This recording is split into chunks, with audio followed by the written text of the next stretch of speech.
Audio Jungle.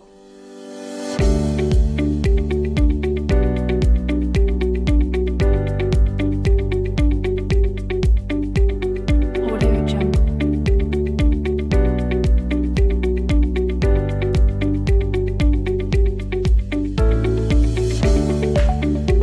Audio Jungle. Audio Jungle.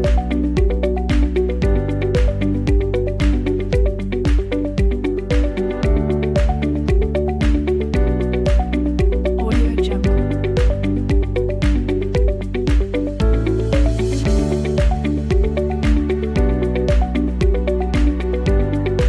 Audio Jungle. Audio Jungle.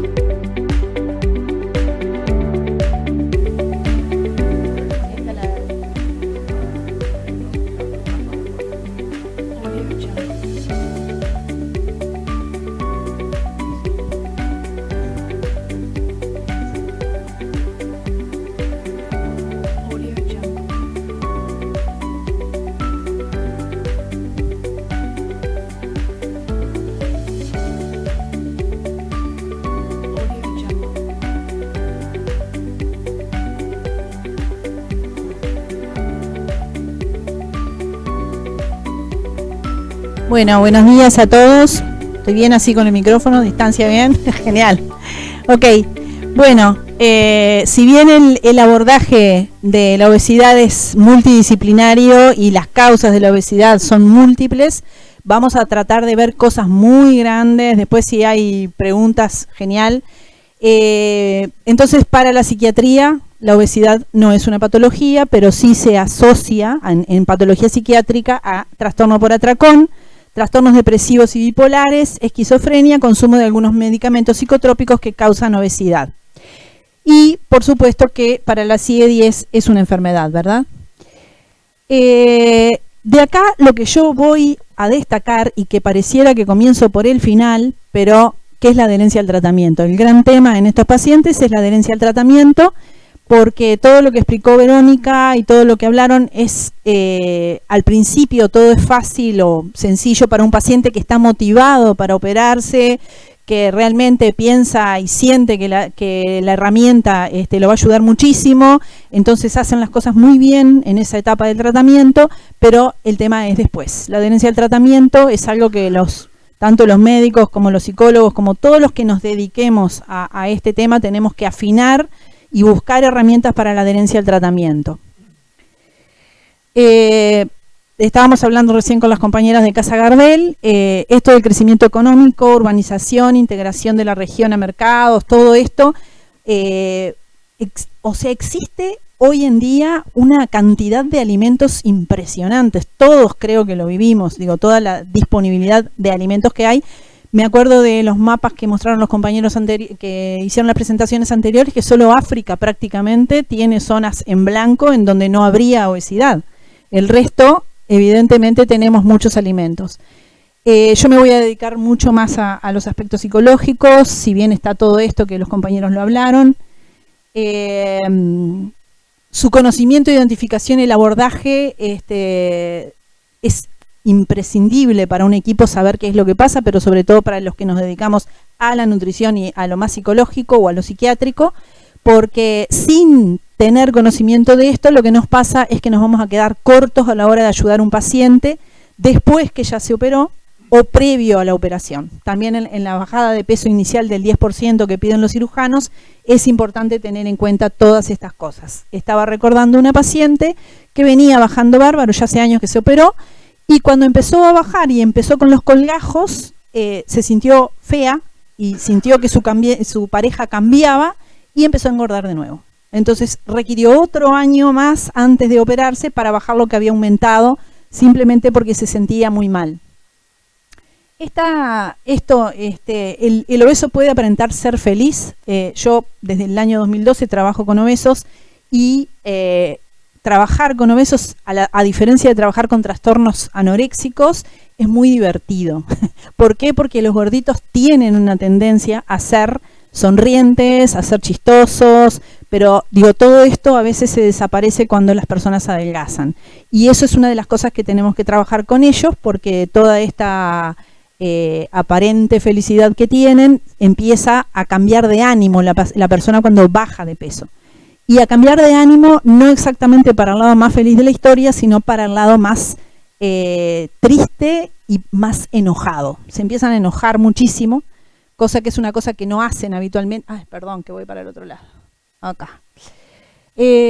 A grandes rasgos, ¿existe una personalidad del obeso? No. Según los estudios internacionales, no existe una personalidad del obeso, pero vamos a ver que tienen características en común que por lo cual no hablamos de personalidad del obeso, pero sí vemos todos los que trabajamos con ellos que tienen determinadas características, un perfil cognitivo de persona obesa. Voy a destacar este tema que da para todo un desarrollo seguramente de una charla, que es lucha, huida y parálisis, mecanismos de afrontamiento.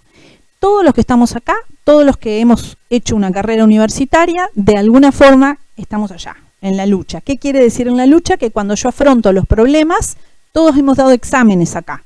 El examen, si lo tomamos como un problema, todos tuvimos que poder preparar un examen y dar un examen, ¿sí? O sea que podemos. En cambio, lo que nos encontramos con los pacientes obesos es que muchas veces el mecanismo que usan para afrontar problemas es la huida o la parálisis, ¿sí? Entonces, en la huida o la parálisis tienen otra característica que es la procrastinación, que es dejar para mañana lo que pueden hacer hoy. Paralizarse quiere decir no hacer nada. Como dicen los muchachos de hoy, mutar en la casa. Bueno, esto es lo que hacen los obesos. Entonces, trabajar con esto en la parte psicológica es bien importante. Ok, acá, sistema de recompensas, que es algo que hoy está bastante estudiado, y es que todos acá tenemos sistemas de recompensa. Para los obesos es la comida. Para nuestra sociedad en general la comida es muy importante dentro del sistema de recompensa, no solo para los obesos. Pero para los obesos lo es más porque a veces es el único sistema de recompensas que tienen, ¿sí? Nosotros acá, solo con, no sé, con venir, con estudiar, con dar una charla, lo que sea, también eso funciona en el sistema de recompensas de cualquiera de nosotros, pero la gente que tiene solo sistema de recompensa la comida, ahí está en un problema. Lo que provocan los sistemas de recompensa, todo aquello que nos da felicidad, aumenta la dopamina, la serotonina, la adrenalina, la noradrenalina a nivel del sistema nervioso, y esto es energizante. Todos sabemos lo que es estar contento y con energía. Y las endorfinas, encefalina, serotonina y endocannabinoides provocan relajación. La obesidad, cuando empiezan a hacer la dieta restrictiva, una de las cosas que aparece, y aparece mucho, es la ansiedad, ¿sí? Ya el efecto calmante y relajante que tenía la comida no va a estar. Impulsividad y compromiso versus compromiso y moderación. Todos acá sabemos lo que es la impulsividad, porque todos tenemos un grado de impulsividad que nos caracteriza, algunos mucho, otros poco, y todos tenemos un compromiso y una moderación con la comida, con la forma, no sé, supónganse hoy en día que están mirando una serie, pero si al otro día entran a trabajar a las 8 o las 7 de la mañana, a las 10:30 de la noche, 11, tienen conducta, apagan la tele para el otro día estar bien descansados. O sea, tenemos un compromiso y una moderación con respecto a lo que hacemos. Los obesos, esto del compromiso y la moderación con la comida, no tienen, ¿sí? Está como alterado este mecanismo. Por eso es que les es tan difícil parar de comer. La depresión, que es otra cosa que es muy importante destacar, depresión durante la infancia y la adolescencia, depresiones reactivas, que quieren decir que pasó algo para que se deprimieran, o las depresiones de las mujeres. Cuando llegan las mujeres al grupo, muchas de ellas están deprimidas. Y están deprimidas no solo por las cosas que le pasan, porque ser obeso es muy difícil, evidentemente, por todo lo que ya han hablado los compañeros, el rechazo, y por una cosa que es bien importante y que es importante trabajar con ellos, que son las relaciones familiares, ¿sí? Las relaciones familiares en el obeso están alteradas, tienen muchos problemas familiares, y eso hace también que talle la ansiedad, que talle la depresión, y que por eso les sea tan difícil parar de comer. Adicción a la comida, circuito de recompensa, sedentarismo, comer como forma automática. Comer como forma automática significa que yo no me doy cuenta cuando como. Parece loco, pero existe. Comer en forma... Muchas veces hay pacientes que reganaron 4 kilos en el tratamiento preoperatorio y llegan y se regané 4 kilos. ¿Y qué pasó? Y lo más frecuente es que te miren y te digan, no sé. ¿Cómo uno no puede saber cuando aumenta de peso y por qué aumenta de peso? Pareciera de perogrullo que tenemos que saber. Ellos no pueden llegar a no saberlo. Pueden llegar a no tener conciencia de cómo hicieron para aumentar de peso. Después que hablan y que empiezan a relacionar qué pasó esa semana o qué pasó ese mes, sí toman conciencia. Pero en principio pueden llegar a comer automáticamente sin cuestionarse mucho, ¿sí? El sedentarismo, ni que hablar, son esto del gordo perezoso, ¿sí? Sí, de alguna forma es una característica, pero ¿saben por qué? Porque parte de ellos se deprimen, y se deprimen frente a los escollos. De repente, para cualquiera de nosotros, ¿sí? Un escollo, una piedra en el camino, se rompió el auto, empezó a llover cuando yo no esperaba que lloviera, no sé, cualquier obstáculo en la vida cotidiana, nos podemos frustrar un poquito, pero plan B, ¿sí? Los gorditos no tienen plan B muchas veces, ¿sí? Tienen que aprender a tener plan B, porque al no tener plan B, lo que pasa es que se frustran y comen, ¿sí? O sea que la frustración es una cuestión también a trabajar para que ellos se den cuenta, porque si no tenemos esto de la ingesta emocional. Comen porque están contentos, dijeron ellos, comen porque están tristes, comen todo el tiempo por cualquier, sobre todo por la tristeza. Se sienten solos, se sienten tristes, comen, aburrimiento, ¿sí? Excepto por la ira, según los estudios internacionales que hay, la única emoción que no provoca ir a comer es el enojo. En ninguna parte ni en gente que no tiene sobrepeso también. Ok, dicen algunos estudios, porque digo, todo esto es conductual obviamente, y cómo nacen las conductas, la conducta de todos nosotros está muy relacionada a la infancia, y parece ser que habría madres, mamás de obesos, que no pueden detectar la señal cuando en el momento del apego madre-bebé, no detectan las señales de cuando el bebé llora por otra cosa que no sea hambre. Y pareciera que tienen una tendencia a calmar solo con comida al bebé. Y de ahí empieza el bebé a tener como un sobrepeso. Eso es lo que dicen algunos estudios, ¿sí? La persona, una de las características es que no tiene límites. Y esto es cierto. No tienen límites no solo en la comida, no tienen límites tampoco a la hora de tener relaciones con las otras personas. Son fácilmente abusados o abusadores. Y no estoy hablando de nada sexual, estoy hablando de abusados por su mamá o por su papá o por la familia. Che gordo vení, che gordo traeme, che gordo cociná. Esto es súper frecuente, ¿sí? Ok, la familia es un capítulo muy importante, ¿sí? Ciertas familias fomentan la adicción, esto desde etapas tempranas, y sobre todo aquellas en las que los vínculos están alterados, y una forma de suavizar lo que está mal es sentarse a comer, ¿sí? A mirar tele y a comer. Factores socioculturales, la mirada y el gusto de los otros. Esto afecta muchísimo, nos afecta a todos, pero imagínense si encima ustedes sienten, o la persona obesa siente, que es desagradable para los demás.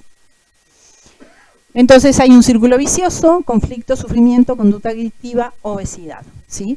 Esto es un círculo que tienen que romper en el tratamiento.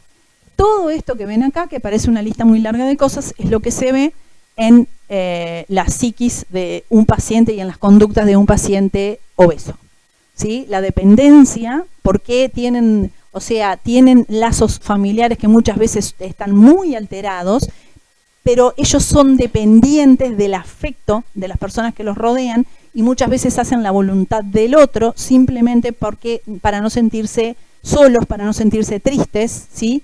Y empieza ese círculo de la dependencia de familiares con voluntad y carácter más fuerte.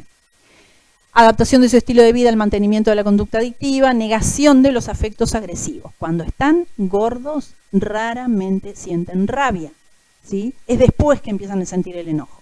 Después que se empiezan a dar cuenta que tienen que poner límites cuando se empiezan a enojar.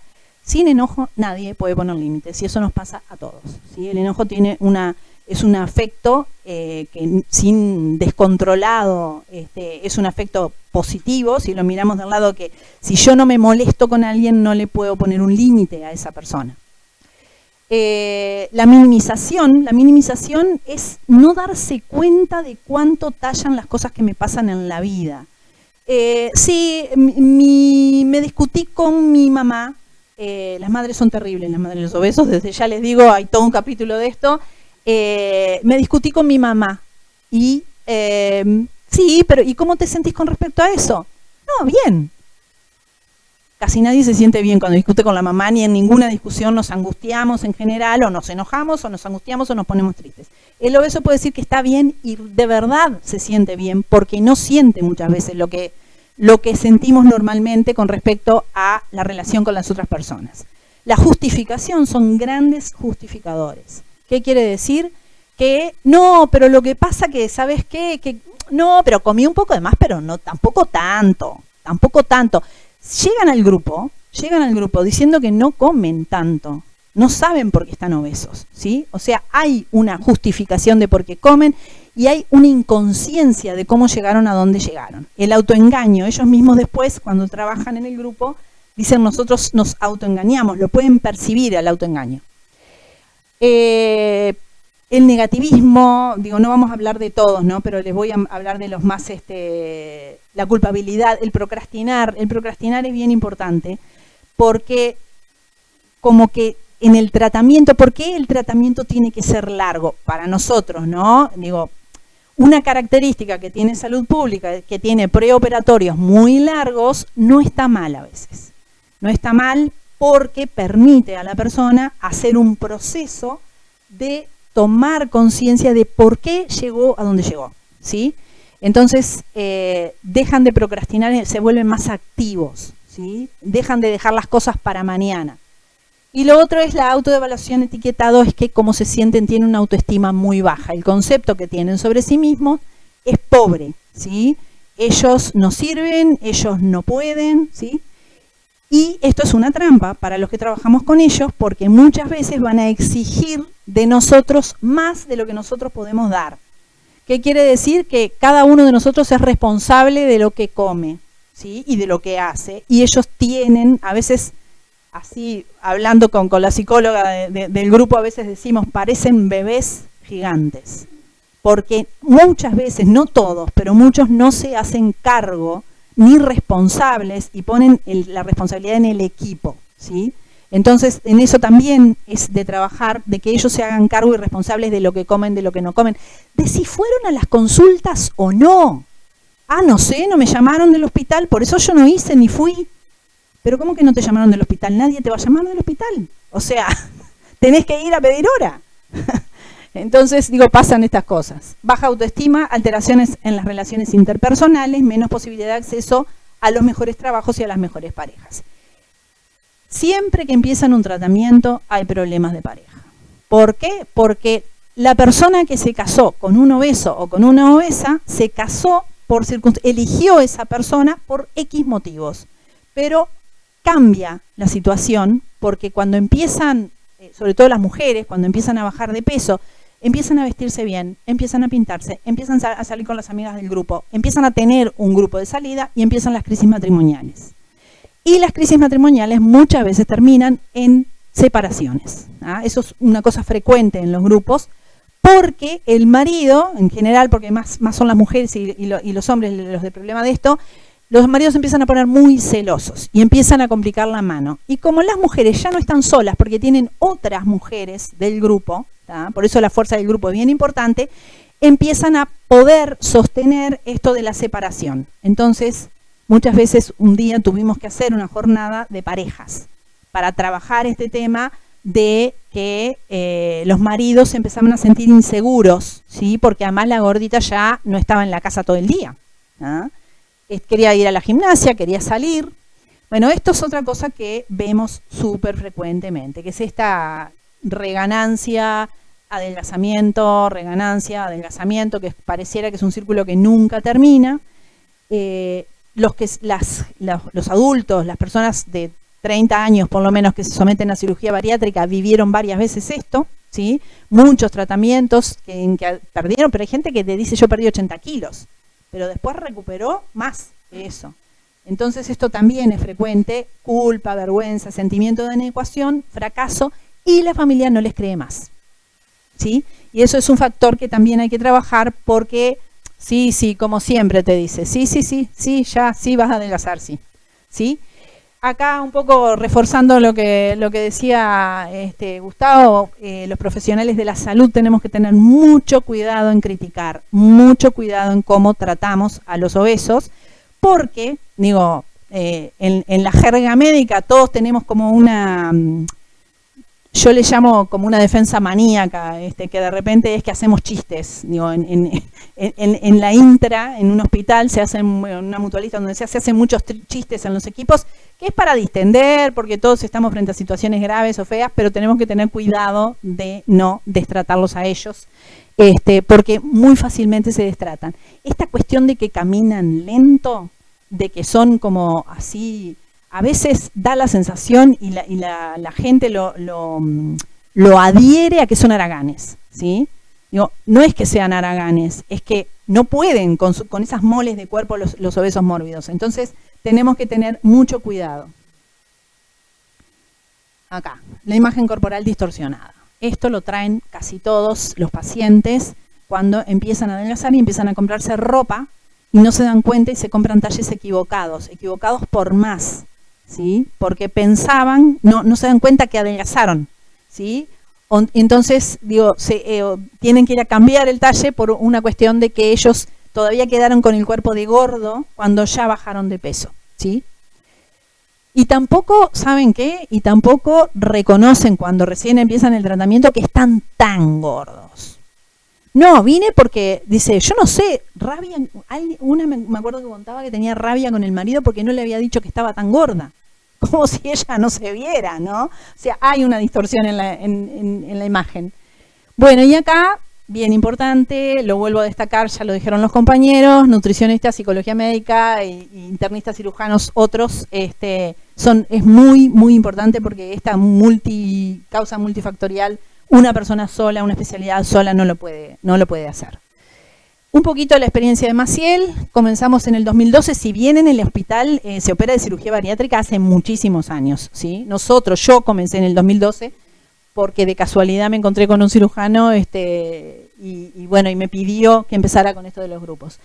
En 2015, fíjense que cuando empezamos era semanal, yo veía todas las semanas a los mismos pacientes, todas las semanas. Esto se desbordó tanto que en el 2015 nace Cambio de Hábitos a cargo de los pacientes.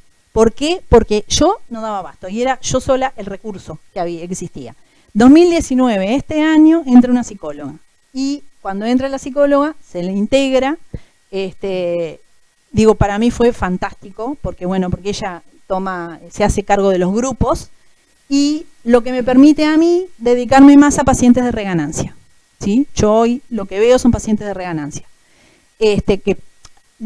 Mi paciente más vieja, no en edad, sino operada, lleva 10 años ya de operada y bueno, tiene una reganancia. No he visto gente que vuelva completamente a lo que era antes, ¿sí? Pero sí, hasta 40 kilos de peso o de sobrepeso pueden llegar a tener los que yo he visto, ¿eh? Capaz que hay más. Un poco lo que se trabaja en el preoperatorio, bueno, es la información. Hoy en día la información se maneja de forma diferente porque los cirujanos hacen una reunión mensual con los pacientes y ahí le explican al paciente y a la familia qué es lo que va a pasar. Digo, esto cambió. Antes todo eso lo teníamos que dar entre el nutricionista y yo, hoy están los internistas también en el equipo, entonces esto cambió bastante. Y nos podemos dedicar más a la parte más psicológica, ¿sí?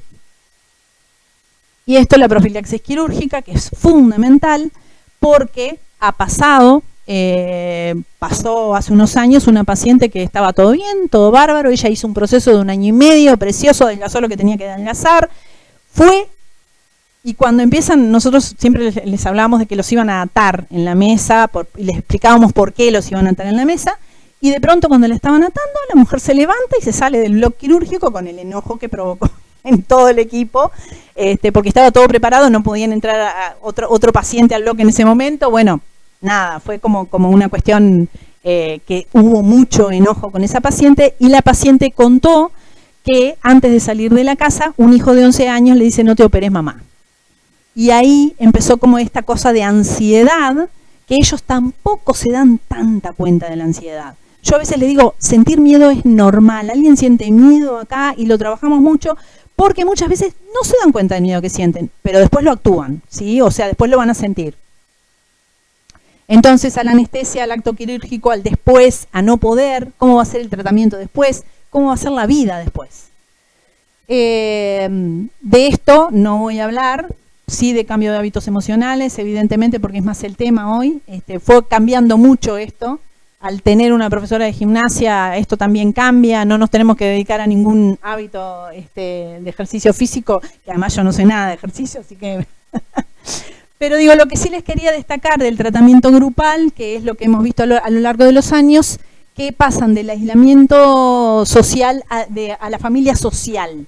Porque muchos de estos gorditos están en la casa solos, con la familia, sin contacto ninguno, con ninguna red social, ¿sí? En cambio, el grupo se convierte en una red social para ellos, se hacen amigos adentro del grupo, empiezan a salir juntos, las mujeres empiezan a salir a comprarse ropa juntas inclusive, o sea, se forma como una hermandad entre ellos. Y eso de por sí ya es sanador. Del alimento como único placer a la riqueza de lograr un sentido de la vida, mucha gente empieza a estudiar, mucha gente, por lo menos en la población hospitalaria, vuelven a retomar el liceo, ¿sí? Muchos vuelven a retomar el liceo, muchos se ponen en grupos de baile, imagínense, de baile, digo, hay gente que hoy en día o baila en un grupo folclórico, o baila en tango, o la zumba famosa esta de ahora, porque realmente encontraron otro tipo de placer que no sea solamente comer. De la sumisión a la autonomía, la responsabilidad y el empoderamiento. Esto que les decía, son sumisos. ¿El tratamiento pasa por la familia? Sí. Ojalá tuviéramos espacio para tratar a las familias también. No es una realidad, pero a veces se hacen intervenciones con familiares. Que es que la mamá, las madres son muy importantes, ya lo dijo Freud, que las mamás muchas veces quieren y están preocupadas porque su hija, que tiene entre 30 y 40 años, está gorda. Pero cuando se le habla de la cirugía bariátrica, cuando se le habla de todo eso, no te operes. Pero ¿saben por qué? Porque no te operes porque ¿quién me va a cuidar a mí si a vos te pasa algo? Esto es súper frecuente, duro, ¿verdad? Porque digo que una madre tenga esta historia de que tengo miedo de que a ti te pase algo porque y yo, ¿se entiende? Yo voy a quedar sola. Es todo un trabajo para que ellos empiecen a poner límites al papá, a la mamá. Estamos hablando de gente joven, estamos hablando de gente que anda entre los 20, 30, 40, pero voy a referirme a 30, 40, viven en su casa con sus padres y sus padres los mandan, ¿sí? Entonces hay una relación ahí a trabajar. Y esto, el todo ya.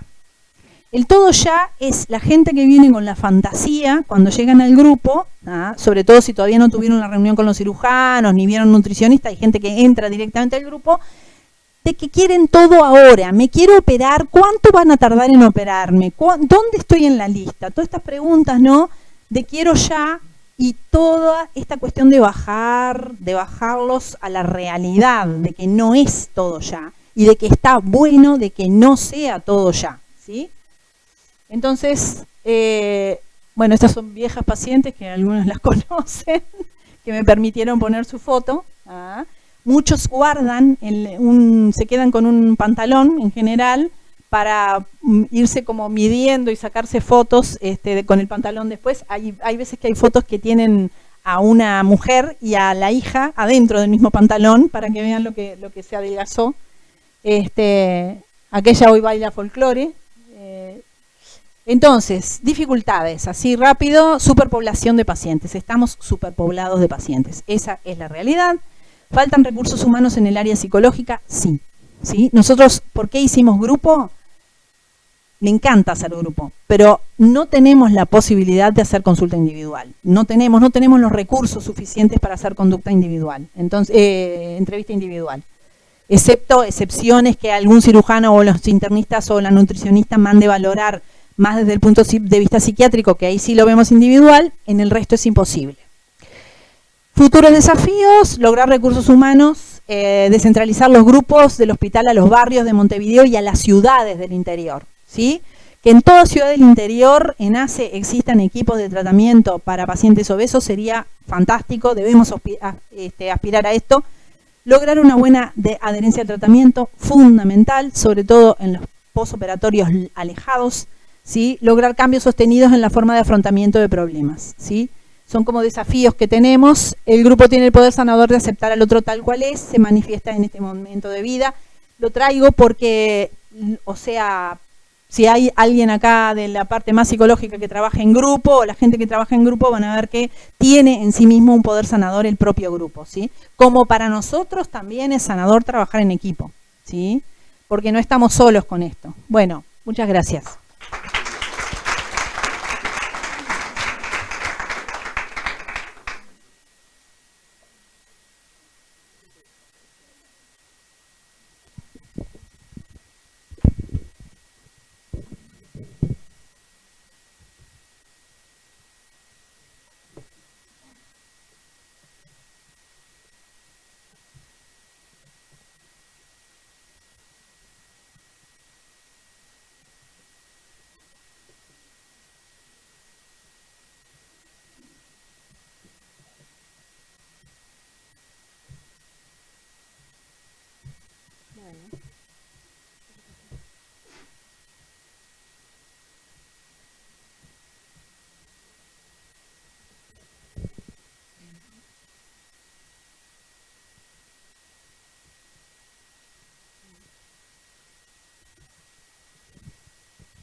Bueno, buenos días, muchas gracias a ustedes por estar.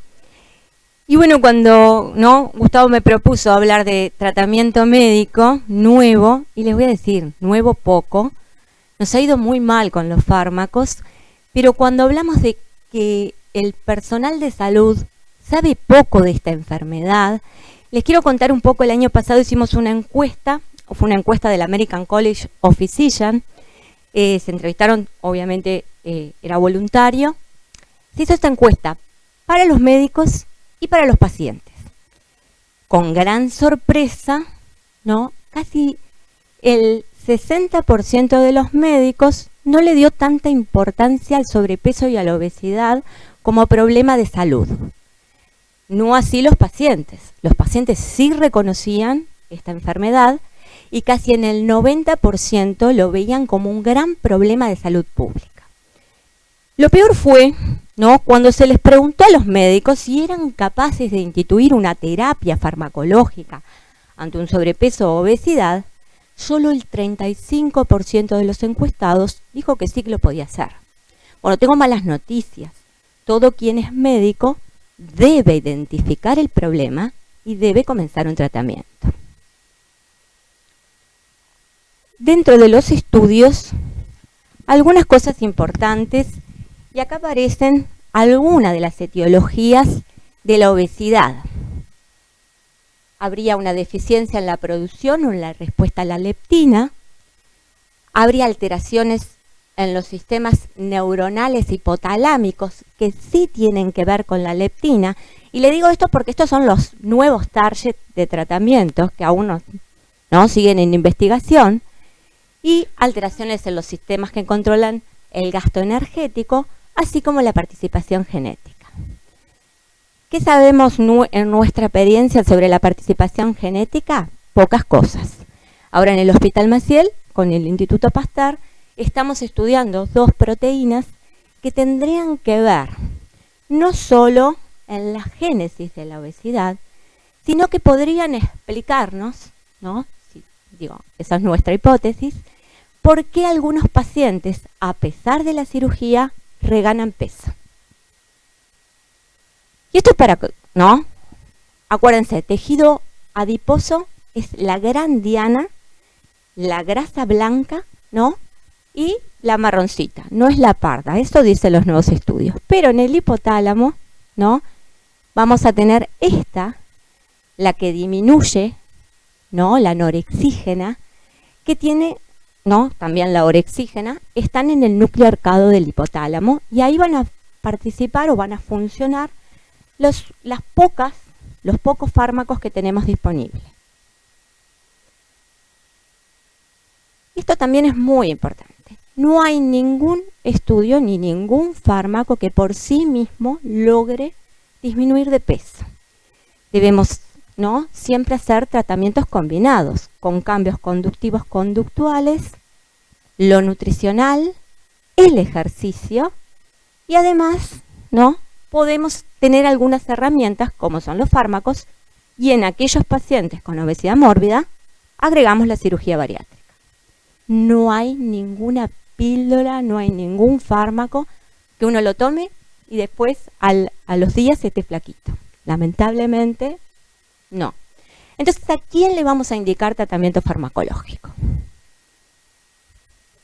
Aquellos que tengan índice de masa corporal mayor de 30, ¿tá? Que a pesar de que le hicimos los cambios conductivos conductual, que están haciendo ejercicio, que están haciendo el plan nutricional, que los tenemos controlados, no logran bajar más de medio kilo por semana. Esos pacientes podemos darle la chance de agregar un fármaco. ¿A quiénes más? Bueno, los que tienen sobrepeso, índice de masa corporal mayor de 27, pero que tienen una comorbilidad asociada a un factor de riesgo. Son hipertensos, son diabéticos, tienen una dislipemia, le hicimos diagnóstico de un SAOS. Y siempre esto es fundamental, seleccionar bien a qué paciente le vamos a indicar un fármaco, saber, ¿no?, que en una fase de mantenimiento con un tratamiento, si recupera más del 10% de peso perdido, tenemos que suspender el fármaco. Algo no está bien, deberemos cambiar, deberemos rever el paciente. Y bueno, y esto es lo que les decía. Todos los estudios que les voy a mostrar son parte de una terapia integral. ¿Qué tenemos para ofrecer? Bueno, los que disminuyen el apetito, y ahí tenemos la lorcacerina, las combinaciones de fármacos, que esto es lo nuevo, fentermina, topiramato, la liraglutida, bupropión y naltrexona. Acá faltan los inhibidores de los canales sodio-glucosa, que después les voy a contar qué es lo que pasa con esos fármacos, y el viejo y querido Orlistat con la inhibición de absorción de grasas. ¿Qué tenemos disponible en el país? Poco. La liraglutida está por venir, es una promesa, pero todavía no lo tenemos. Y lo que nos va quedando es el Orlistat. Así que ustedes van a ver que poca cosa podemos hacer en cuanto al tratamiento farmacológico. La lorcacerina. La lorcacerina sale un poco a defender, ¿no? Los que son más viejos, capaz que tuvieron la posibilidad de utilizar sibutramina. Nosotros realmente desde el 2001 la utilizamos y la utilizamos mucho. No tuvimos reportes de efectos adversos, pero bueno, cuando la FDA la retira, se retiró del Uruguay y dejamos de usar sibutramina. La lorcacerina actúa sobre los receptores 2C, ¿tá?, de serotonina en el núcleo arqueado. Entonces va a estimular, ¿se acuerdan? Me fui.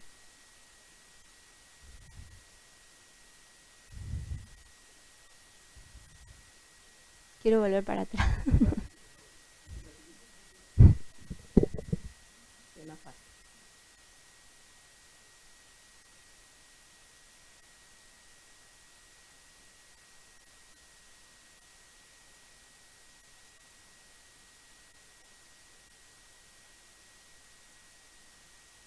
Perdón.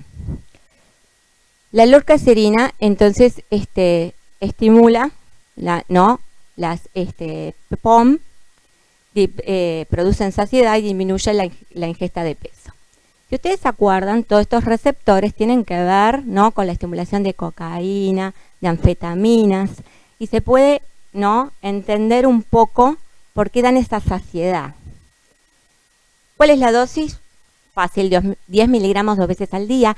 Y en esto sí es importante que nosotros respetemos las dosis. Cuando aumentamos dosis, no logramos mejores efectos y sí empiezan los efectos adversos de las drogas. ¿Cuáles son los más frecuentes? La cefalea, puede dar una falsa sinusitis, una nasofaringitis y las náuseas. ¿Qué pasa con la pérdida de peso? A esa dosis que le dije, y este es el estudio Blossom, y esto tiene que ver con cambios en la calidad de vida, ejercicio arreglado, un plan nutricional hipocalórico y además la lorcacerina 10 miligramos cada 12. Y van a ver que el seguimiento, ¿no?, a 52 semanas, claramente en los pacientes que recibían placebo, ¿no?, hay una disminución, ¿tá? Esta disminución llega casi al 6,9%. Vean que es poco lo que yo logro con la droga. estos fármacos no solo logran la disminución de peso, sino que me van a mejorar el perfil metabólico. ¿En qué? En la diabetes 2, ¿no? Realmente el grupo que recibía lorcacerina, ¿no? Tuvo una disminución de la glucosa y la hemoglobina glicosilada durante la ingesta. Y lo otro, que hubo un control de la presión arterial con una disminución casi de 10 milímetros de sistólica y de diastólica en el mismo periodo. Y acá les traje un resumen sobre, realmente significativo, la disminución de la presión arterial, de los triglicéridos, del colesterol total, un aumento del HDL que no fue significativo, pero fue un aumento al fin. Estos son pacientes de alto riesgo vascular, acuérdense. Y una disminución de otros factores inflamatorios.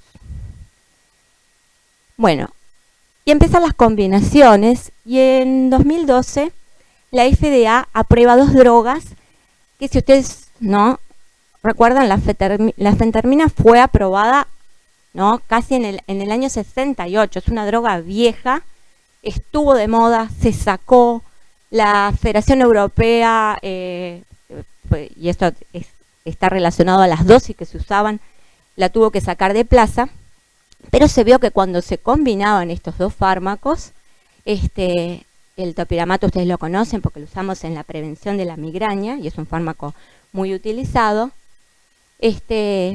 lograban descender de peso en los pacientes. ¿Qué dosis?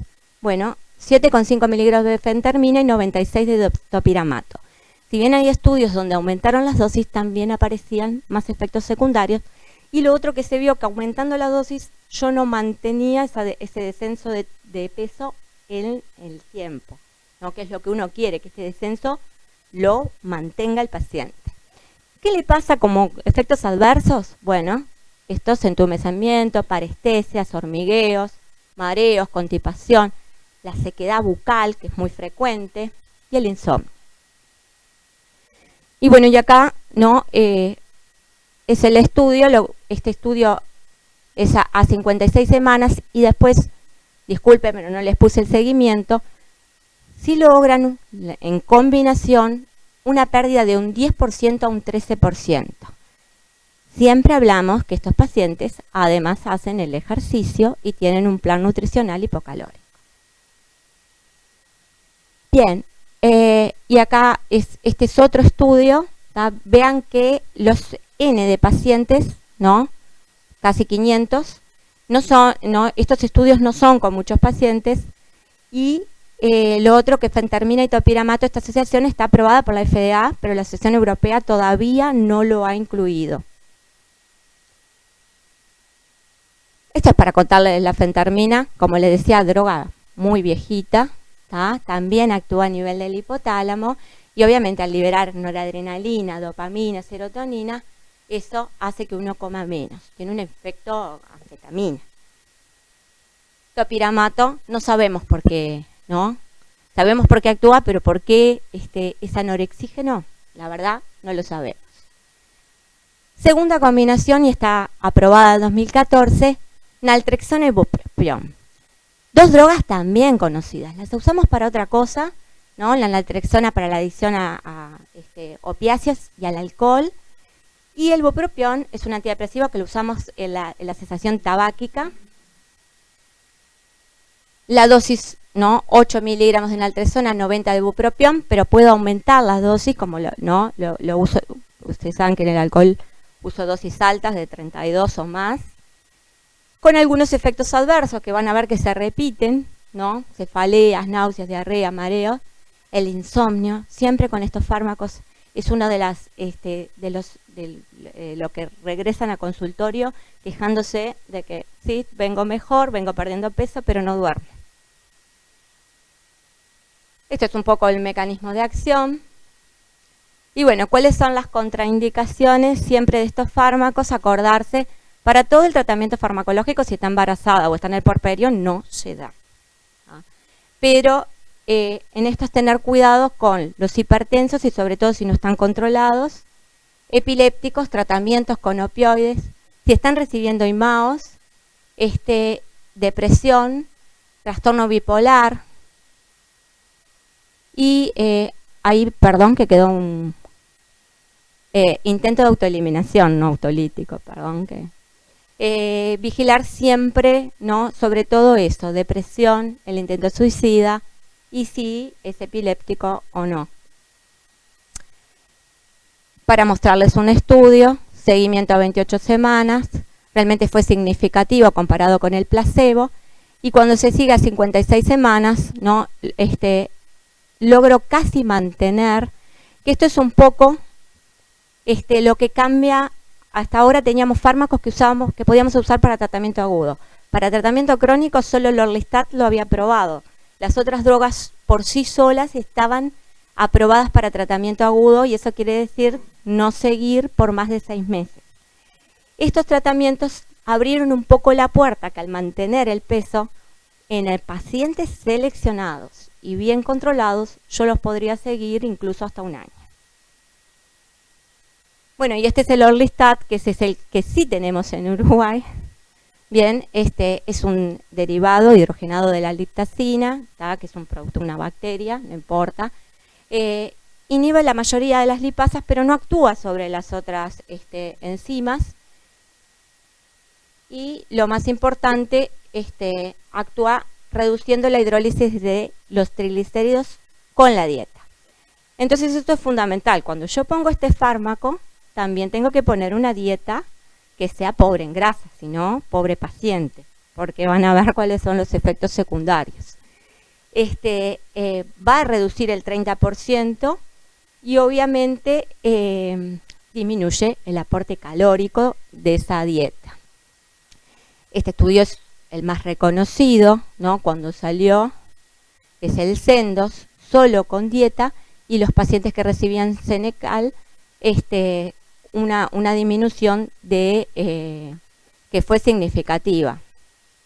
Creo que sí, fue significativa. Bien. Revisión. Número de estudios, 15 estudios, ¿no? Con distintos Ns, pero vean que son casi 10.000 pacientes.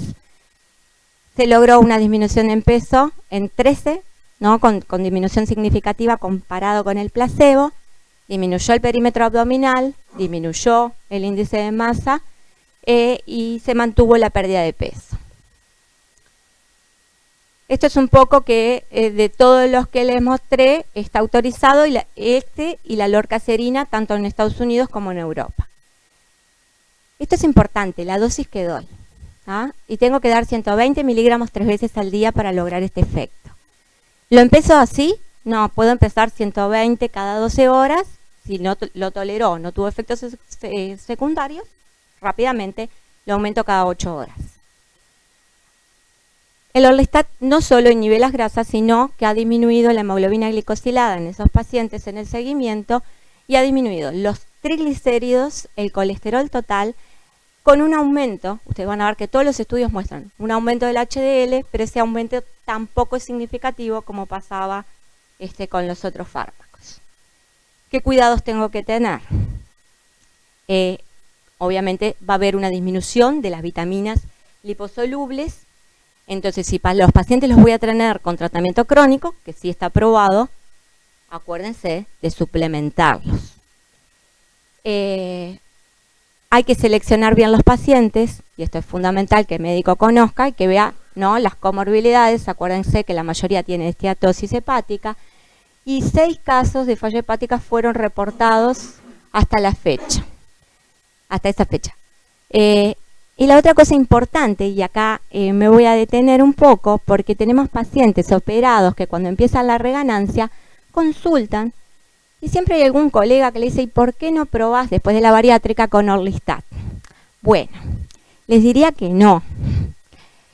Se ve que forman más litiasis por el metabolismo de oxalatos, y además tienen más riesgo de pancreatitis aguda.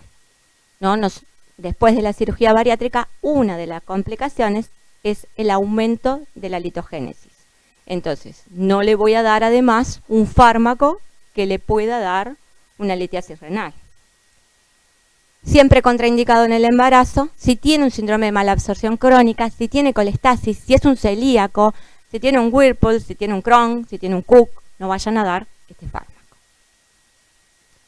Acá están los efectos adversos, los más importantes son los gastrointestinales, la incontinencia fecal y la suspensión por náuseas, malestar digestivo.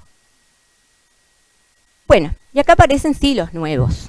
Van a ver que tengo poquitas cosas para decirles por nuevo. Pero los agonistas de los receptores del GLP-1, que yo les puse 2, hay más. Nosotros no tenemos ninguno en el país.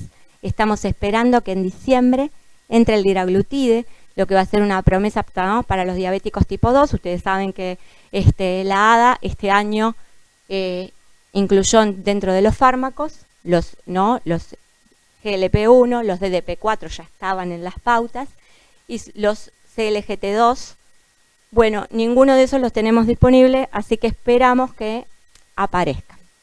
Fueron aprobados para la diabetes 2, no se pensaron que eran una antiobesidad. Y el mecanismo es eso, ¿no? Aumentar la secreción de insulina, inhiben el glucagón, favorecen el vaciamiento gástrico, ¿ah? Tienen un efecto incretina, aumentan las incretinas. Los principales efectos adversos son las náuseas y también dependen un poco de las dosis. Acá está de nuevo el liraglutide. Les puse casi todo del liraglutide porque, bueno, se supone que es el que va a entrar. Y bueno, aumenta la secreción, lo que habíamos visto de insulina, disminuye el glucagón y al suprimir el apetito y al retardar el vaciamiento, lograría un efecto anorexígeno. Otra vez los estudios lo vieron con el plan nutricional, con el ejercicio, los cambios. Se probó en pacientes con un índice mayor de 30 o con 27 que tenían una comorbilidad. Dosis, 3 miligramos al día. Esa es la dosis, ¿no?, para obesidad. No estamos hablando para diabetes. Estos son los resultados, ¿no? Una disminución con respecto al placebo, entre el 4,9 al 6,1% en pérdida de peso, y eso, ¿no?, se mantuvo. Vean que tiene, ¿no?, cuando se hizo un corte y un nuevo seguimiento, obviamente hubo un aumento del peso de los pacientes, que es lo que no sabemos, por cuánto tiempo. Esto de nuevo, es otro estudio, pero sí, más nuevo, fue 2016, ya los pacientes tenían 3 años de seguimiento y vean cómo mantiene con respecto al placebo la pérdida de peso. Y esto nuevo, ¿no? Tampoco tenemos de todos los inhibidores de la sodio-glucosa, del transportador de sodio-glucosa 2, tenemos en plaza la empagliflozina, que es el Jardiance, lo estamos usando para la diabetes. Y bueno, mostraron un descenso promedio a 1,8 kilogramos. Principalmente ellos lo vinculan con la pérdida de grasa corporal, y lo otro que vieron que en realidad lo que disminuían, estos pacientes, ¿no?, tienen un aumento del riesgo vascular, diabéticos y obesos, disminuían el perímetro abdominal. Se piensa que obviamente es por la glucosuria, ¿tá?, y esto haría una pérdida de peso. Pero ¿qué pasó? Bueno, los estudios que tenemos son hasta 6 y 12 meses. Después del año se estabilizan y esa pérdida de peso tan buena que teníamos no se sigue produciendo. Y mantenemos lo metabólico, el control de la presión, el control de los lípidos, la hemoglobina glicosilada en rango, pero no encontramos eso. ¿Qué precauciones debemos tener con estos fármacos? La insuficiencia renal, ¿ah?, y lo otro que favorece las infecciones urinarias. Entonces hay que seleccionar un poco en qué pacientes. Bueno, resumimos, ¿no? Ya se aburrieron, vamos a resumir. Pocas cosas. Acá tenemos todos los estudios y vean, ¿no? Con liraglutide casi un 6%, con las combinaciones, y sobre todo de fentermina y topiramato, son los que llegamos casi a un 9%. Fentermina solo pocos, pero ya les digo, ¿no?, en Europa está casi prohibido. Y bueno, y con el orlistat entre un 5,5 y 6%, casi parecido al liraglutide, con los efectos de que el liraglutide es mucho mejor tolerado. ¿Qué dicen, no? Y esto es como un poco apoyar a la FDA de 2017. Las asociaciones han demostrado que son mejor tolerados, aparecen menos efectos secundarios y se puede mantener a largo plazo. Y ustedes vieron que los últimos estudios son a 3 años, se mantiene el descenso de peso. Bueno, ¿y qué hay de nuevo? ¿No? Me dicen ¿qué hay de nuevo? Pocas cosas hay de nuevo, pero este señor, ¿no?, que ahora estuve en Lisboa con él, dice, no, esto es todo experimental, les quiero decir, no hay estudios todavía en humanos. La clave acá en la obesidad es que encontremos un fármaco que pueda actuar a nivel del hipotálamo y que pueda actuar sobre estas proteínas, ¿tá?, que son quinasas dependientes de la AMP. Si yo logro eso, voy a lograr ese gasto, esa energía que tengo, gastarla, y estaría en balance positivo, es decir, perdería peso. ¿Qué les puedo decir? Que bueno, que esto es todo muy lindo, pero que todavía en humanos no tenemos mucho. Entonces, para que ustedes se lleven, ¿tá?, ¿qué nos pasa con los fármacos? Están limitados por la tolerabilidad, la dependencia. La mayoría están probados solo a corto plazo, ¿tá?, excepto el liraglutide, ¿no?, que parece ser, y la asociación, ¿no?, de los fármacos conocidos.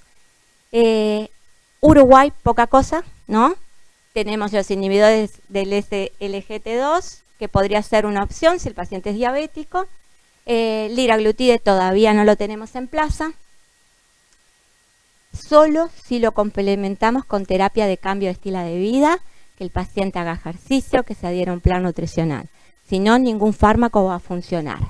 Y esto importante que yo les quiero decir es que en poscirugía bariátrica debo seguir intentando con intervención intensiva y estilo de vida y cambios de estilo de vida.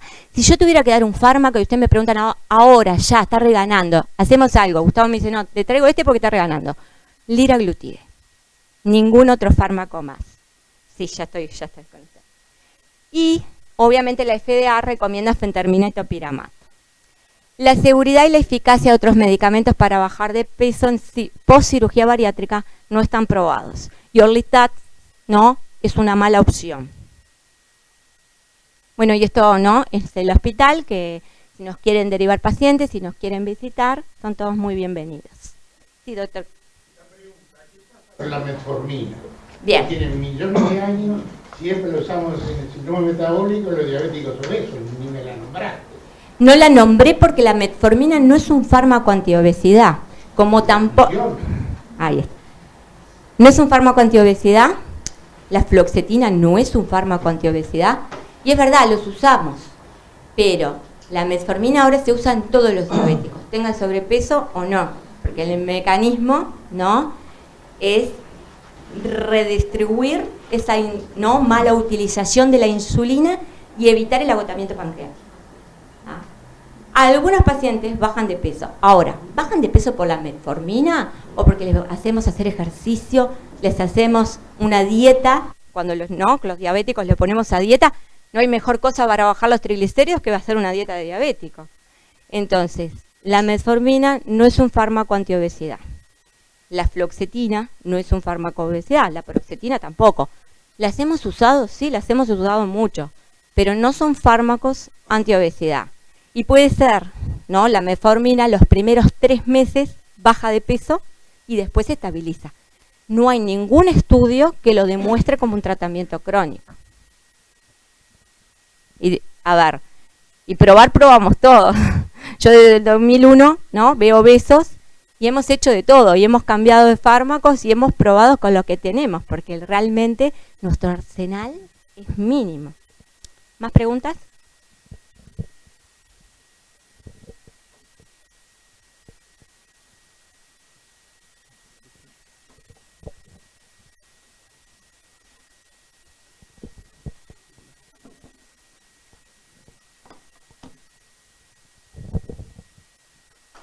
Muy bien.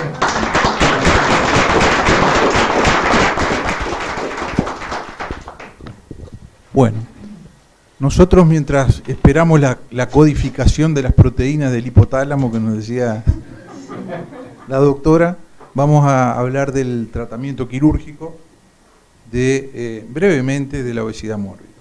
Lo primero, señalar que esta es la estructura del equipo multidisciplinario del Hospital Maciel. Como les decía hoy, el cirujano no cura a estos pacientes, esto es un problema complejo. El cirujano es un integrante más de un equipo que, si no tiene a todo el resto que lo acompañe, no se puede hacer absolutamente nada. Un cirujano solo opera, no sabríamos qué hacer operando simplemente al enfermo, porque hay todo un acompañamiento en el preoperatorio, en la selección, en el posoperatorio, que lo hace el equipo. Entonces, la idea que transmitimos es cada uno de los integrantes del equipo tiene que cumplir su función en un nivel de excelencia para lograr un resultado de excelencia. Entonces es fundamental la integración multidisciplinaria. Estas son las etapas por las cuales ingresa un paciente al programa y termina luego con la cirugía, con los controles postoperatorios, con un seguimiento al alta. ¿Y cuáles son los beneficios que tiene la cirugía bariátrica y la metabólica? Que hablaré algo más adelante de la metabólica. Se logra una pérdida del exceso de peso, que no lo logra otro método. Controla muy bien las cifras de presión arterial. Logra la remisión de la diabetes en un porcentaje alto de casos. Ahí apunta lo que es la cirugía metabólica, o sea, procedimientos quirúrgicos gastrointestinales que generan una regulación del metabolismo glucídico por diferentes vías, pero que logran la remisión de la diabetes en 80% y en 60%, depende del procedimiento. El bypass es un mejor procedimiento para los pacientes metabólicos con diabetes. Y los beneficios o sea, el efecto de la remisión de la diabetes no se da porque el paciente baje de peso. Es un efecto metabólico que es independiente del descenso de peso. Antes de que el paciente baje de peso, la glicemia mejora. Nosotros lo vemos a eso y lo constatamos, y es algo prácticamente increíble. Pacientes que vienen con insulina, nosotros los operamos, de repente vienen con 30, 40 unidades con NPH, y son pacientes que a las 24, 48 horas de posoperatorio se normaliza la glicemia y el requerimiento de insulina pasa a ser cero. Es un mecanismo metabólico multifactorial, pero que no está asociado al descenso de peso. Revierte el SAOS, que se mencionó, corrige la dislipemia, y todo eso permite un aumento de la expectativa de vida y de la calidad de vida del paciente. Ahora bien, ¿a qué paciente le damos enter para la cirugía? ¿A cuál le decimos, bueno, aplica para la cirugía?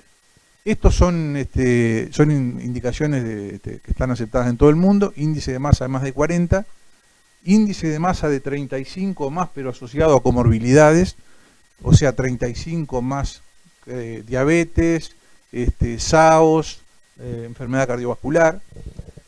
Pacientes que tengan entre 18 y 65 años, eso también se ha modificado un poco porque la cirugía se está discutiendo y se está haciendo en pacientes de menos de 18 años, en pacientes adolescentes. Es un capítulo en particular, pero se está haciendo, y hay experiencia en muchos lugares, en pacientes adolescentes, y los 65 años también ya no es un límite, ya no es un punto de corte, sino que ya es un gris, digamos.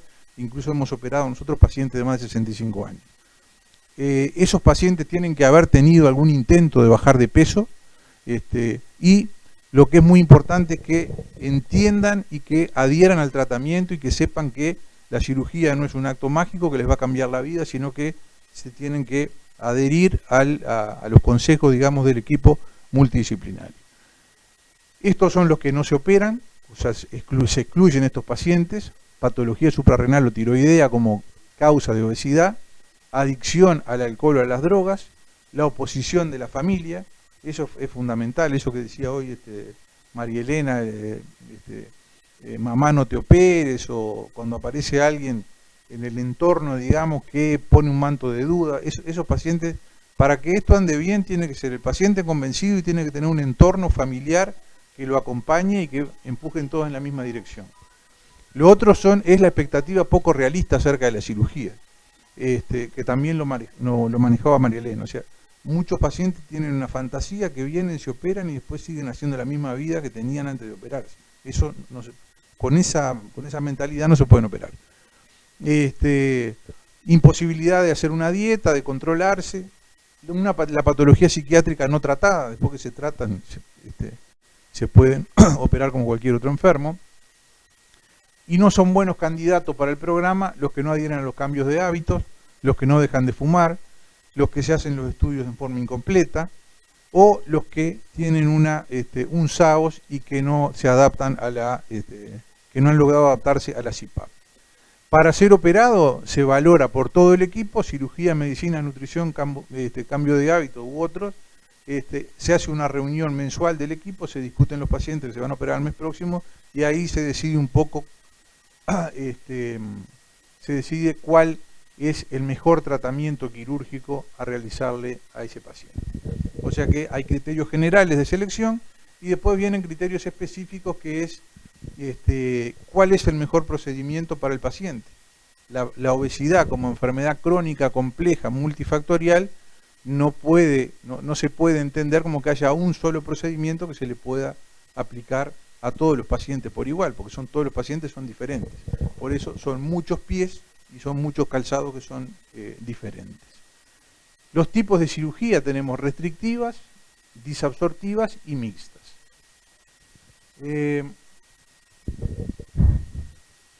Yo les voy a comentar rápidamente 4 procedimientos. Uno es la banda gástrica, que es un procedimiento que prácticamente se ha dejado hacer en todo el mundo, que tuvo mucho auge, sobre todo en la década de los 90, y que consiste en la colocación de un dispositivo en el sector superior del estómago, ¿verdad? Se pone una banda, eso comprime el estómago y genera un mecanismo restrictivo. Este procedimiento se usó durante mucho tiempo, dio buenos resultados, pero a la larga se empezaron a ver algunas complicaciones vinculadas a la colocación de un cuerpo extraño en contacto con una víscera hueca, ¿tá? Sobre todo el tema de la fistulización o de la migración intracavitaria del dispositivo, megaesófago, en fin, otros problemas. La manga gástrica o sleeve, que este es un procedimiento que ha aumentado mucho en todo el mundo, incluso hoy por hoy se hacen más procedimientos de manga que de bypass, que se considera aún el patrón oro, digamos, el gold estándar en el tratamiento de la obesidad mórbida. Este procedimiento lo que hace es una gastrectomía, ¿verdad?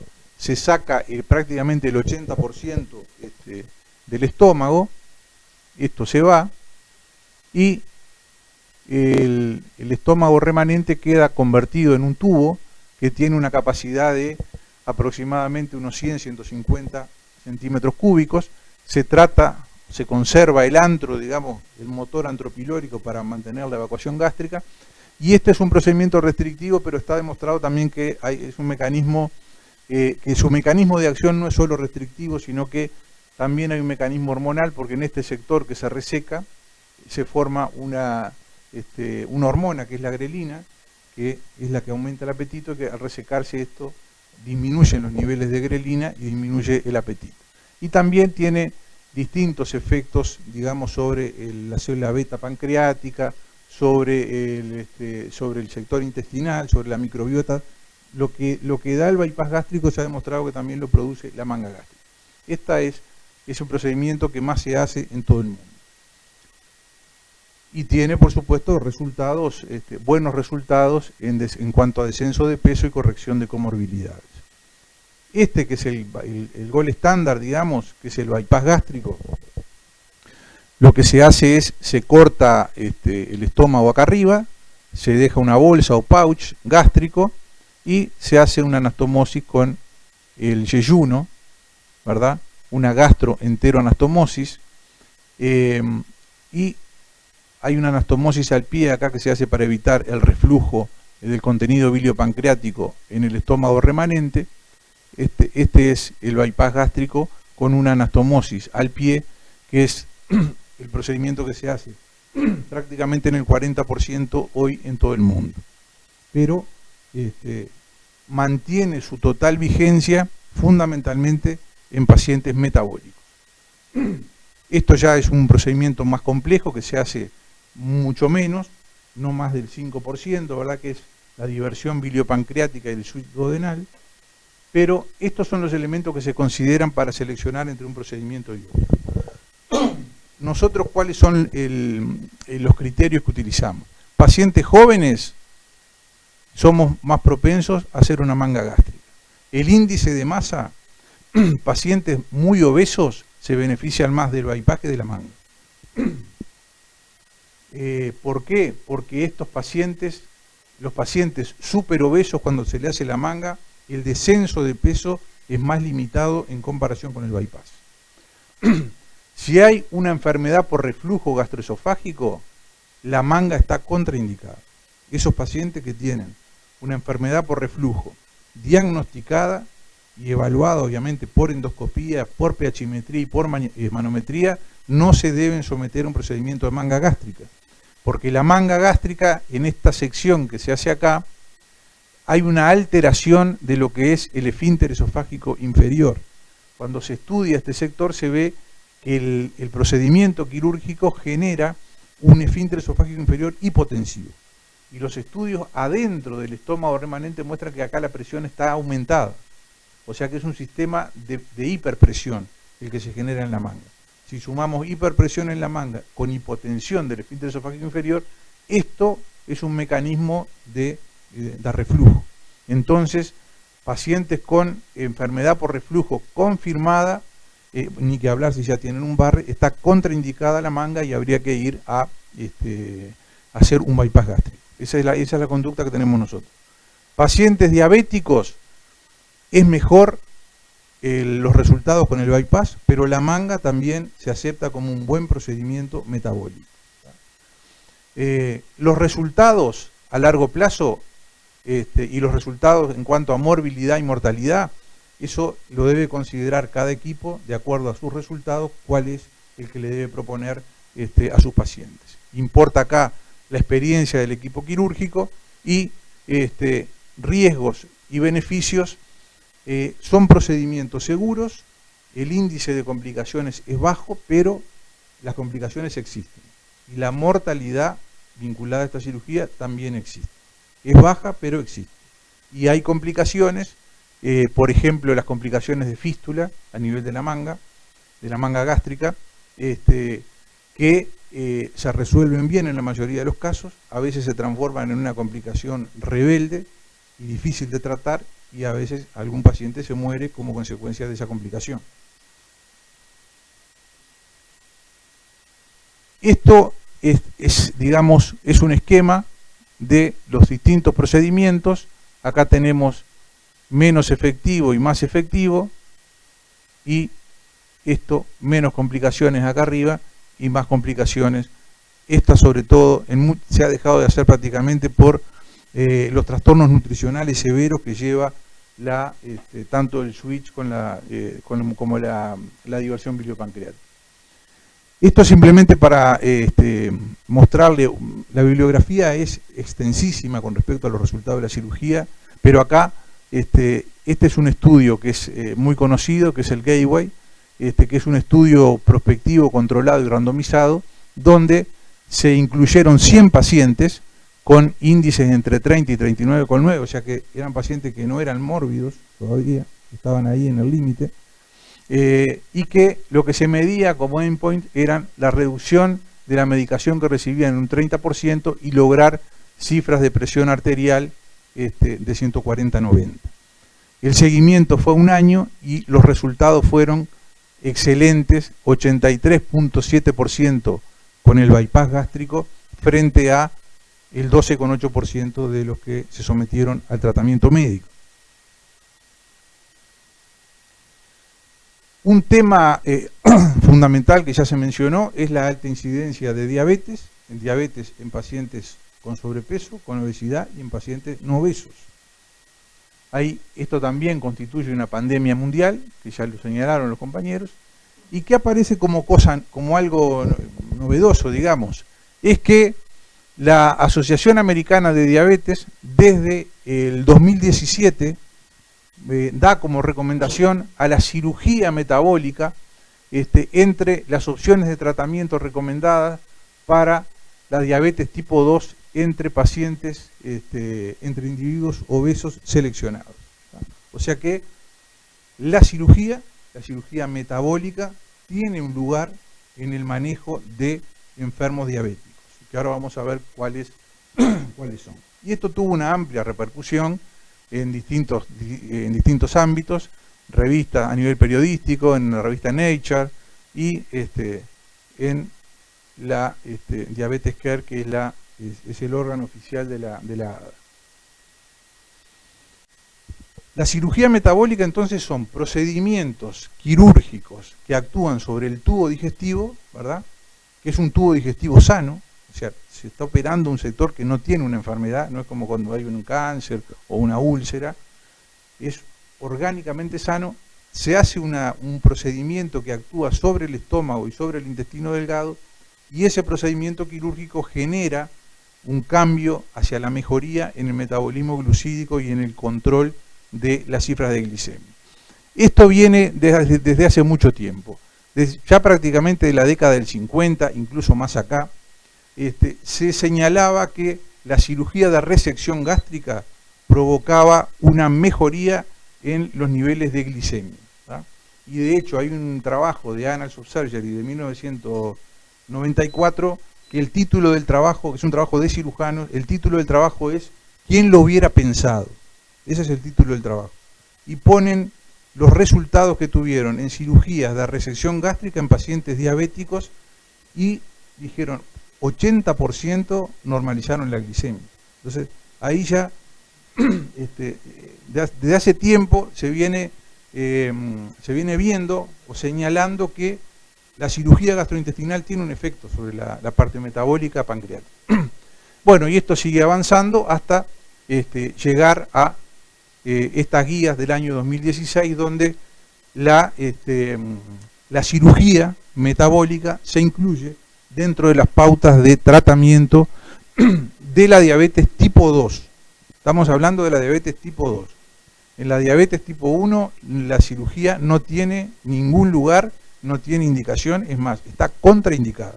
Si bien hay algunos grupos que han empezado a hacer en pacientes con diabetes tipo 1, pero no tiene un sustento firme, digamos, porque no hay islotes de Langerhans. En la diabetes 1 están absolutamente siderados, no existen, entonces digo, pero algunos grupos lo empezaron a hacer. Pero en diabetes 1 está contraindicado. Estos son los procedimientos, o sea, la manga gástrica que les mencionaba, el bypass gástrico, ¿verdad? Con el pouch acá, el ASA A, que es el asa alimentaria, este es el asa biliopancreática, y acá hay un asa común. Esta es la banda, que como les dije prácticamente no se hace. Y acá tenemos los otros procedimientos ya que son más complejos, con mecanismos mal absortivos más importantes. Se han agregado otros dos procedimientos, se los digo a título informativo, que han tenido bastante, se les ha dado mucha publicidad y mucha difusión. Uno es que es el bypass gástrico de una anastomosis, ¿tá? Que se conoce como BAGUA, ¿tá? Y que tiene entre uno de sus principales impulsores al doctor Carbajo, que es un español, que lo empezó a hacer, no fue quien lo inventó, sino las primeras publicaciones fueron de otro cirujano que es americano, de Rutledge, pero él hizo alguna modificación y lo presenta en pacientes. Él se lo hace a todo tipo de pacientes. Todos los pacientes que le llegan a él les hace este procedimiento y muestra buenos resultados. Y el otro procedimiento también que es defendido también por otro español, Antonio Torres, que es el SADI, pero que se hacen en forma mucho menos frecuente. O sea, como cirugía metabólica, esas cuatro, sobre todo la manga gástrica y el bypass gástrico. Esos son los dos procedimientos. Ahora bien, este es el enfoque del paciente con diabetes de tipo 2. ¿tá? ¿En dónde está el cambio, digamos, en el enfoque de estos pacientes? La evaluación multidisciplinaria es igual. Pacientes obesos, digamos, con 35, comorbilidad y pobre control glicémico, era como hasta hoy, digo, sigue igual, sin cambios. Los que tienen un índice de masa de 40 también. Acá se empezaron a incluir en las pautas a los asiáticos, porque como le decía Gustavo Bruno hoy temprano, esta obesidad empezó a afectar también a los países de Oriente. Entonces, también Japón y China, fundamentalmente, están con índice de obesidad. Pero ahí, como tienen una conformación física diferente, el índice baja y se toma 37.5. El tema y el cambio viene de este lado, en esta mitad. ¿Tá? Y acá tenemos los pacientes que tienen obesidad clase 1 con un índice de masa corporal entre 30 y 35 y que tienen pobre control glicémico. Acá hay que empezar a considerar la cirugía metabólica, ¿tá? Como una opción de tratamiento. O sea que pasamos de aplicar la cirugía en pacientes con índice de 40 o de 35 más comorbilidades a empezar a considerar como una opción válida, real y efectiva a la cirugía en estos pacientes que tienen BMI más bajos, entre 30 y 35 y que con la medicación el control glicémico es malo. Ese, digamos, es el cambio en cuanto a lo metabólico. Y ahora bien, ¿por qué funciona la cirugía metabólica? ¿Cuál es el cambio? ¿Cómo actúa? Este enfoque, digamos, nuevo y lo que es la cirugía bariátrica y metabólica ha abierto un extraordinario campo en lo que es la investigación, en la investigación básica de qué es lo que pasa a nivel del metabolismo en los pacientes que son operados. Entonces, la cirugía bariátrica, fundamentalmente el bypass, lo que produce es una disminución de la resistencia periférica de la insulina. Hay un efecto que se denomina incretínico, que está mediado por la liberación del GLP-1 que actúa sobre el páncreas. Eso estimula los islotes de Langerhans, produce la hipertrofia, produce el aumento de la secreción de insulina, pero además disminuye la resistencia periférica de la insulina. O sea que el efecto sobre las células beta es un efecto consistente y demostrado. Hay también cambios en la composición de la circulación de los ácidos biliares. Hay modificaciones en la microbiota intestinal que hoy mencionaba, mencionaba también Bruno. Se ha visto que en el paciente obeso hay algunos tipos de microorganismos que disminuyen y hay otros que aumentan. Hay cambios en lo que es el metabolismo intestinal de la glucosa.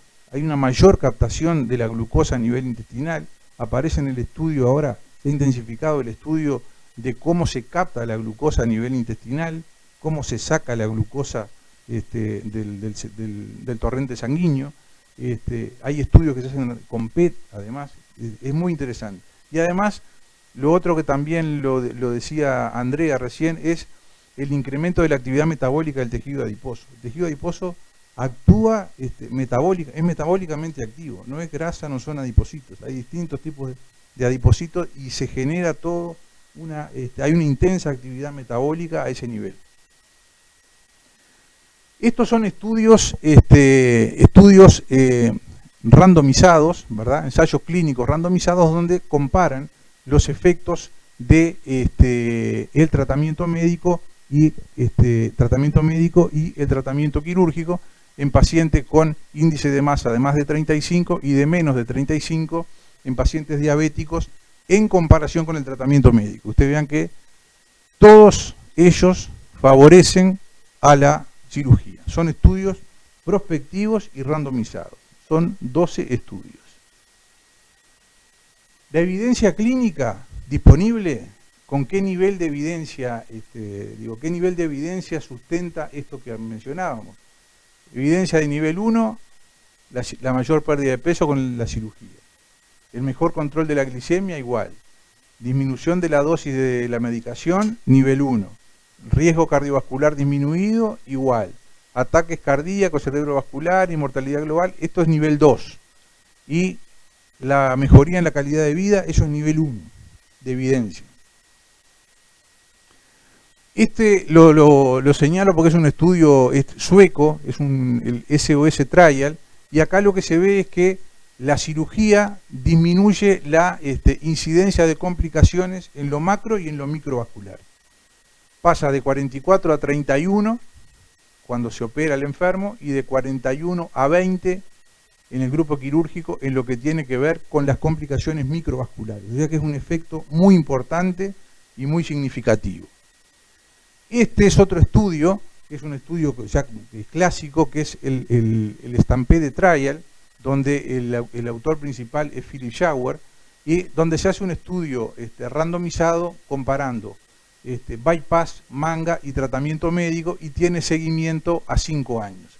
Si vemos acá, con tratamiento médico, el seguimiento va del 12%, el control, digamos, que se hace con la hemoglobina glicosilada menor de 6, solo el 5% lo mantiene a los 5 años con tratamiento médico. Cuando pasamos a analizar el bypass, a los 5 años esto se mantiene al 29%. Y cuando vemos qué pasa con la manga, el resultado es más modesto, pero prácticamente 1 de 4 pacientes están con una hemoglobina glicosilada menor de 6. Y si lo vemos en este esquema, digamos, que es el mismo trabajo de Schauer, acá lo que está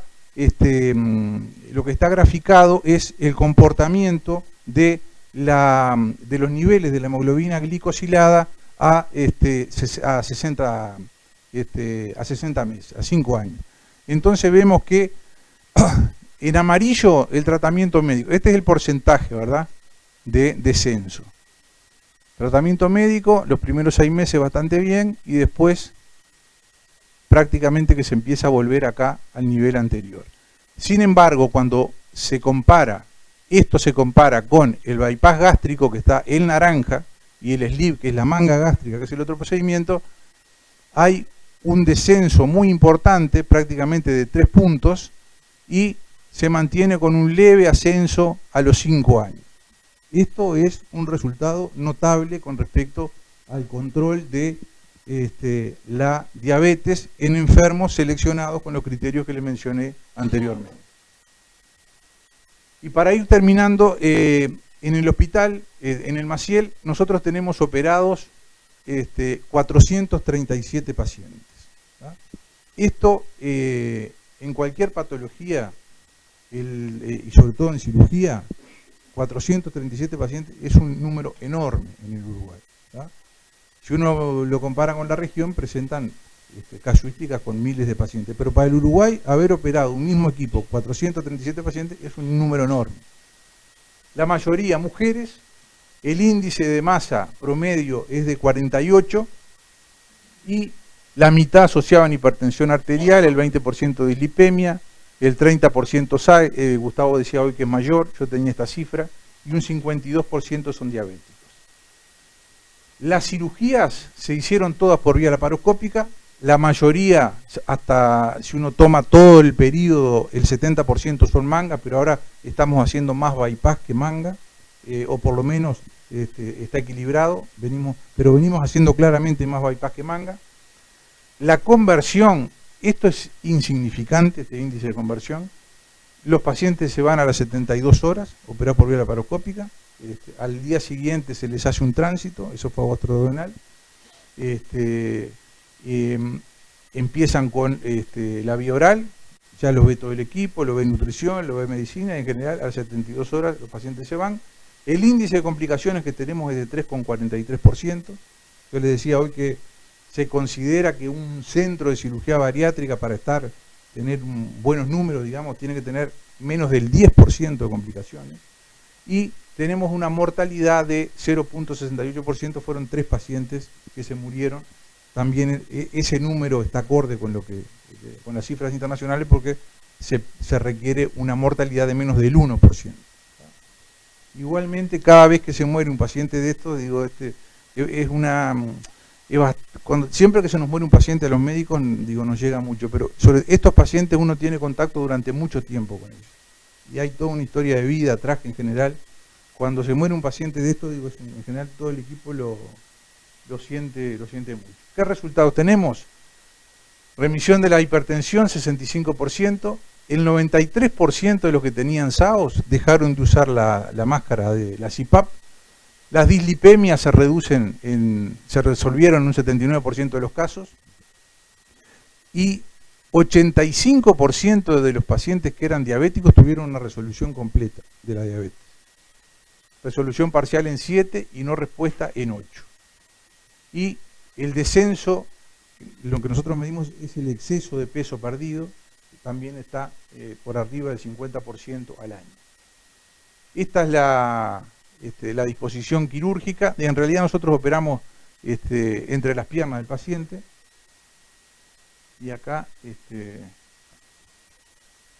si pudiera, simplemente para los que no hacen cirugía, que vean el abdomen de un obeso mórbido, que es todo una gran cantidad de tejido adiposo en el epiplón mayor. Esto es un procedimiento de manga gástrica. Acá tienen, esto es lo que, el esquema, digamos, y esto es lo que se hace. Se hace la esqueletización, o sea, se van cortando todos los vasos cortos acá a nivel de la gran curva gástrica. Se libera, se esqueletiza lo que se llama la gran curva gástrica. Después se coloca, el anestesista pone un tubo, una sonda en el estómago, que actúa como una sonda que calibra el sector donde uno va a poner la máquina y va a hacer un disparo y va a ir cortando el estómago. Nosotros usamos una sonda de Crosa, que es un tubo de tórax de 40. Y tenemos la precaución de que el primer disparo no se venga contra el sinus angularis, porque eso genera una estenosis y genera una hipertensión aún más significativa en la manga. Este aparatito que vemos entrar acá es lo que genera una gran parte de lo que es el costo de la cirugía. Los insumos más importantes son los del material de uso laparoscópico, son las endograpadoras, que es material descartable, y las suturas. Las suturas, esto que se ve acá, estas suturas tienen una triple hilera de grapas, y las grapas, se utilizan grapas de distinto color, habrán visto, dependiendo de la zona del estómago donde uno está trabajando. El sector del antro, que es más grueso, en general se usan, las grapas tienen una altura mayor para poder hacer un cierre más hermético, ¿verdad? Es muy importante sacar el fundus gástrico en forma completa. Como les mencioné, ahí en el fundus es donde se forma buena parte de la grelina, no toda, porque hay otros sectores del tubo digestivo donde se forma también la grelina, sobre todo en el duodeno. Y después hacemos un refuerzo con una sutura continua. Hacemos un refuerzo en toda la zona que se grapeó acá, que se cortó y se suturó. Esta maniobra se hace fundamentalmente con un objetivo de reforzar la hemostasis. Esto no disminuye en el número de fístulas, en el número de filtraciones, pero disminuye el índice de sangrado, y un sangrado en estos pacientes significa que es un hemoperitoneo, y significa muchas veces que hay que reintervenirlo si eso ocurre, y en general son procedimientos que no son de mayor complejidad, pero prolongan la internación. Reintervenir un obeso ya es un tema bastante complicado. Eso es un drenaje. Estaban viendo ahí recién el estómago que se saca.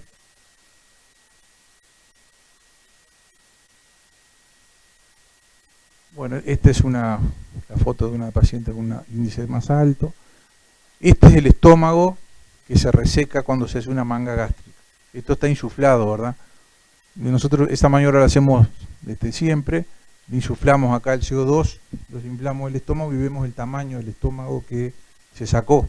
Y nos permite ver que se ponga en posición, digamos, y vemos de que que los disparos no se hayan hecho en forma, digamos, circunferencial, helicoidal, porque si eso ocurre en general, después la manga se rota, y también da problemas, sobre todo en la evaluación. Esto va sistemáticamente al estudio anatomopatológico, ¿no? Y está dicho de que el volumen que tiene que tener esto que se resecó tiene que ser mayor a 1000 mililitros, a 1000 centímetros cúbicos. Es como un control de calidad, digamos. Este es otro que es muy cortito también. Esto es un bypass gástrico. Miren, ven el esquema acá. Lo que se hace, este es el pouch gástrico, es la bolsa gástrica que va a quedar ahí arriba, que queda acá. Lo que se hace acá es, se corta el estómago y queda el estómago remanente, ¿verdad? La parte, ese estómago queda in situ, no se saca, y se le hace una sutura también de refuerzo, y después se sube un asa y se completa la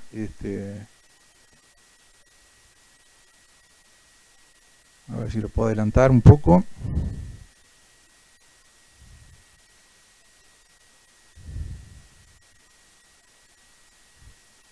Bueno, eso es, a ver, podemos. Ahí se está subiendo el asa.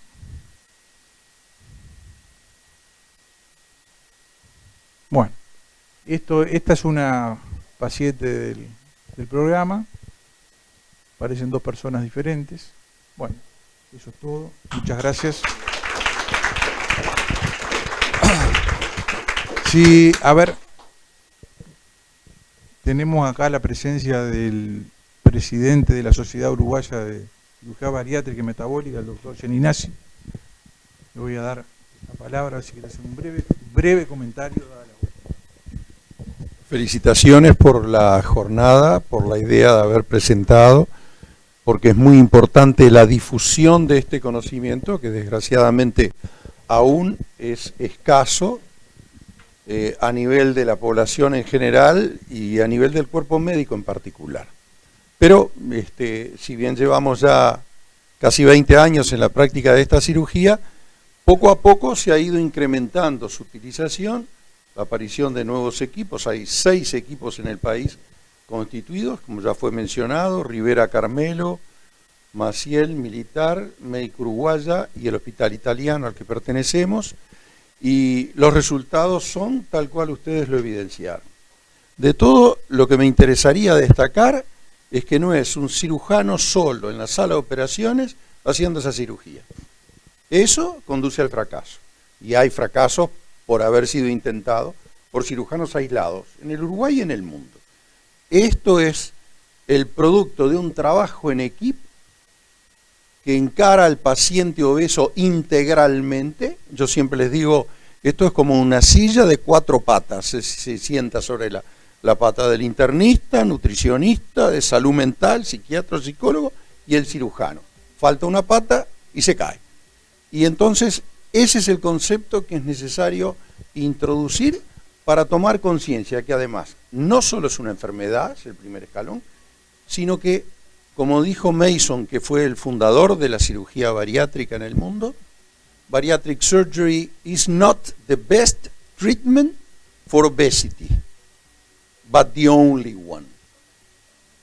Es decir, no es el mejor tratamiento para el obeso mórbido, es el único.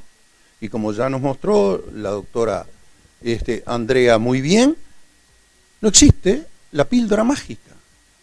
Y por supuesto que es imprescindible aplicar procedimientos a nivel mundial, a nivel nacional se está intentando hacer, de prevención primaria, de cambios de hábitos alimentarios y sedentarios. Pero en el mientras tanto existe una población que la estimación mínima, como dijo Gustavo, es de alrededor de 90.000 uruguayos, pero que puede, en estimaciones más precisas, llegar a 300.000 que necesitan tratamiento hoy. Y se deben de implementar los procedimientos para que toda la población obesa mórbida pueda acceder al tratamiento, como sucede en toda América Latina, excepto en el Uruguay. Y entonces, en ese sentido estamos trabajando, y aprovecho para invitarlos a una jornada que junto con el doctor Gustavo Rodríguez y con el doctor Álvaro Villar, director del Maciel, estamos organizando el próximo lunes, está ya organizada, donde concurre el cirujano argentino que presentó la ley de obesidad en el 2008, que fue aprobada y que está en práctica en Argentina y que nosotros intentamos impulsar. Hay 2 proyectos presentados en el Uruguay, en el año, hace 2 años, por el doctor Rodrigo Goñi y este año por la bancada del Frente Amplio sobre ley de obesidad. Uno solo de ellos menciona al pasar la cirugía bariátrica, siendo el instrumento, la herramienta más importante que tenemos hoy para tratar estos pacientes.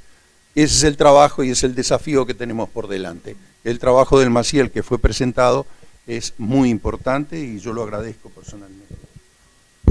Bueno, Daniel, cerramos. Bueno, en principio realmente agradecer y felicitar esta completa exposición sobre el tema, realmente que realmente nos enorgullece que sea acá en el Uruguay, y por qué negarlo también, que tenemos nuestro corazoncito en salud pública también, que sea un hospital público el que manifieste tantos palos a veces que se le pega a la salud pública, bueno, pero esta vez yo creo que es un reconocimiento y una felicitación. Y por otro lado, insisto con lo que había planteado, ¿no? La mejor calidad del sistema de salud es resolver los problemas de la salud pública de este país. Y yo por eso me comprometo que el Consejo Regional Montevideo, ya lo había planteado Gustavo, vamos a trabajar a poner nuestro granito de arena también hacia la ley de la obesidad en el Uruguay y hacia contemplar las realidades científicas y resolverlos en beneficio de la salud de la población uruguaya. Muchas gracias a todos.